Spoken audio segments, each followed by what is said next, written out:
If your Audi A4 Apple CarPlay keeps dropping out mid-drive, you don't need a new head unit just yet. Statistically, over 85% of smartphone integration issues in Audi vehicles are caused by low quality or damaged cables. Let's run through the diagnostic checklist to find the exact point of failure in your MMI system. Start with a hard reboot of both your iPhone and the Audi MMI system by holding the volume knob down. Physical debris in your iPhone's charging port is a common culprit that prevents the cable from seating fully.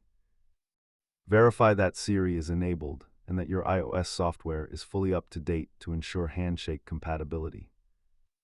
If your wired port is failing, a wireless CarPlay adapter can be a reliable permanent workaround for your Audi.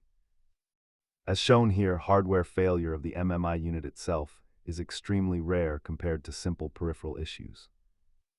If basic resets fail, check for MMI firmware updates at your dealership to patch known interface bugs. Keep a genuine Apple cable and some contact cleaner on hand to maintain a solid electrical connection. Before spending money at a shop, always try a different phone to isolate if the issue is the car or the device. With these steps, your Audi A4 should maintain a rock-solid connection. Subscribe for more tech fixes.